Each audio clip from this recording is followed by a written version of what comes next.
అది కేంద్ర ప్రభుత్వం చెప్పింది కాబట్టి పోర్టిఫైడ్ బియ్యం అని బోర్డు పెట్టి మరి అమ్ముతున్నాను, నా బియ్యం అది రేషన్ బియ్యం అని వీళ్ళు ఎట్టా క్లెయిమ్ చేస్తారు, అది కావాలని నిరూపించండి అని ఛాలెంజ్ చేస్తాడు రేపు పొద్దున ఎవడో. మళ్ళీ పోతుంది. ఇక్కడ సమస్యను పరిష్కరించాలన్న చిత్తశుద్ధి కంటే కూడా ఇది రాజకీయం చేయాలా, జగనోళ్ళు తింటున్నారన్నటువంటి ఫీలింగ్ క్రియేట్ చేయాలన్న దాని చుట్టూతానే నడుస్తోంది ఇది. కానీ ఇక్కడ నుంచి పోర్టుల నుంచి బియ్యం ఎక్స్పోర్ట్ చేయాలంటే భయపడతారా? ఒక రకంగా ఇప్పుడు ఆయన ఉన్నారు ఎవరు, సత్యం బాలాజీ ఇండస్ట్రీస్ ఏదో ఎక్స్పోర్ట్ కంపెనీ 1320 మెట్రిక్ టన్నులు ఇప్పుడు అంటే ఆ బియ్యం మొత్తం ఉన్నది దొరికింది, పీడిఎస్ బియ్యంగా గుర్తించింది.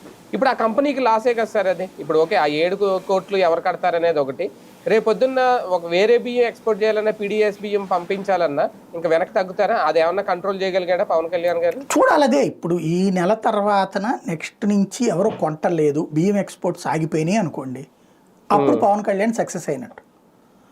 ఈ పేరుతో కాకుండా ఇంకో పేరుతో వెళ్తున్నాయి అనుకోండి, లేదా ఇప్పుడు తెలుగుదేశం వాళ్ళు జనసేనకు సంబంధించిన వాళ్ళ పేరుతో వెళ్తున్నాయి అనుకోండి, ఈ వ్యాపారాన్ని మన వాళ్ళకి అప్పచెప్పినట్టు వాళ్ళ నుంచి తీసుకుని. సింపుల్ లాజిక్ అది.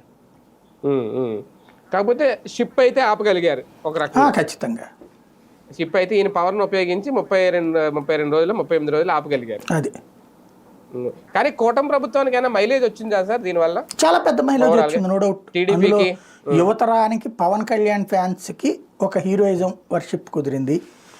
తెలుగుదేశం పార్టీ వాళ్ళకి జగన్ని తాట తీస్తున్నాడు మనోడు,